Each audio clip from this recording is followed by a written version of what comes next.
So, welcome back to the channel, guys. I hope your NoFap journey is going really good. Like mine is going very good. मतलब मज़ा आ रहा है। तो आज हम बात करने वाले हैं उस चीज़ की जिसके बारे में मैंने अपनी पिछली वीडियोस में थोड़ा थोड़ा हिंट दिया था। तो मैंने सोचा मैं उस पर थोड़ा इलेबोरेट कर दूँ। तो आज हम बात करेंगे ब्रह्मचर्य के बारे में, जो कि पतंजलि जी के योग सूत्रों में लिखा हुआ है शब्द। तो पतंजलि जी ने योग सूत्र लिखे थे जिसमें उन्होंने योगी वे ऑफ लाइफ के बारे में बताया कि जो व्यक्ति योग का पालन करना चाहता है वो अपने सारे के सारे कर्मों को पार करके कैसे समाधि यानी मोक्ष तक पहुंच सकता है। उन्होंने इस प्रोसेस को पूरा का पूरा अपने सूत्र यानी स्मॉल संस्कृत श्लोक के थ्रू पूरा का पूरा एक्सप्लेन किया हुआ है। तो उसमें जो सबसे पहला जो कंडक्ट आता है वो होता है यम।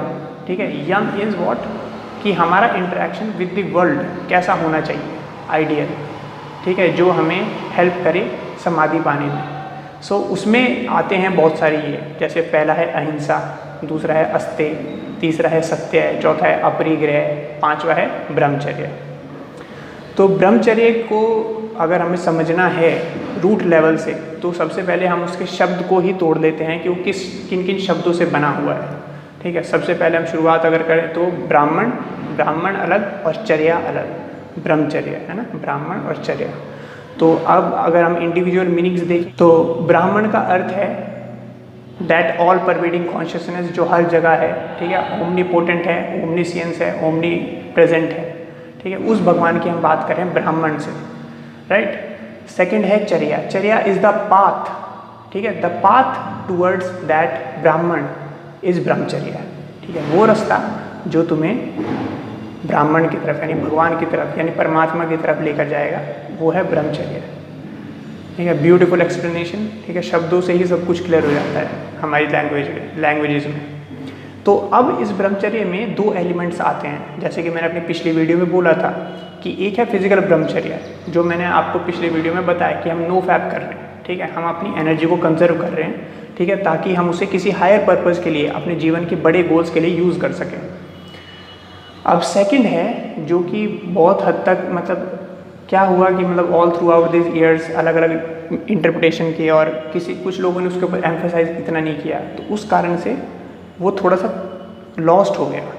तो the lost part is about mental ब्रह्मचर्य। सो एक लॉजिकल क्वेश्चन आता है कि मेंटल ब्रह्मचर्य का मतलब क्या है। ठीक है, मेंटल ब्रह्मचर्य is all about purity of thought, action and words. अगर सिंपल लैंग्वेज में समझें तो ऐसे विचार और ऐसे कर्म और ऐसे शब्द बोलना जिससे किसी की हानि ना होती हो किसी भी प्रकार से, जिससे किसी का भी दिल ना दुखता हो, जिससे किसी को बुरा ना लगता हो। ठीक है, वैसा हमें अपना आचरण रखना चाहिए। दैट इज ब्रह्मचर्य ऑन अ मेंटल लेवल।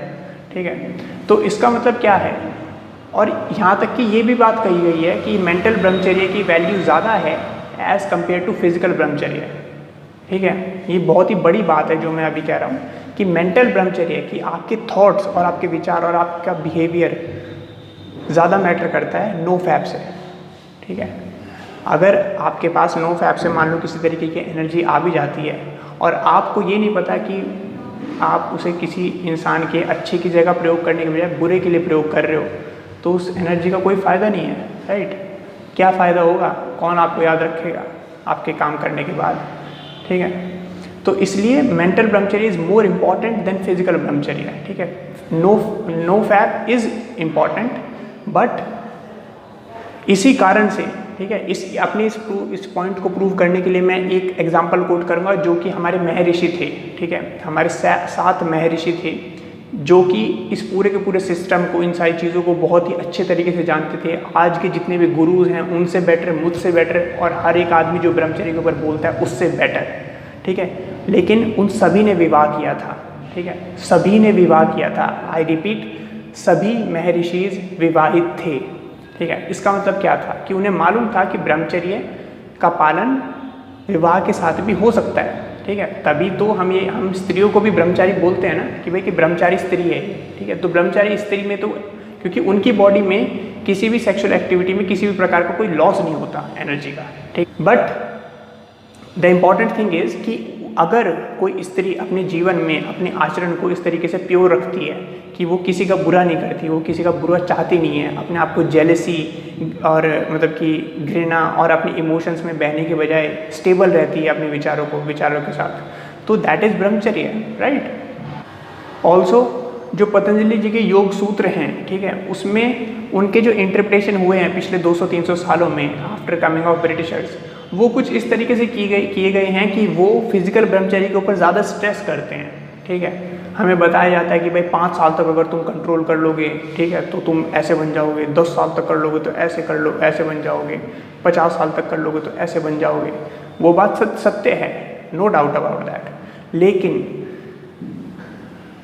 उसमें ये समझना चाहिए हमें कि कोई भी व्यक्ति, ठीक है, अपना अगर बलपूर्वक अपनी इच्छाओं का दमन करता है, ठीक है, अगर ज़बरदस्ती उसे दबा रहा है अपनी फीलिंग्स को, ठीक है, उसे एक्सप्रेस नहीं होने दे रहा, ज़बरदस्ती दबा रहा है, तो वो ब्रह्मचर्य नहीं रह जाता, ठीक है। दैट बिकम्स फोर्सफुल कंपल्शन कि तुम अपनी बॉडी को मजबूर कर रहे हो कि ऐसा ही हो, ठीक है, भाई ऐसा ही होना चाहिए, ठीक है। और उससे अल्टीमेटली क्या होता है कि हमारी बॉडी का ही नुकसान होता है। बॉडी का नुकसान कैसे?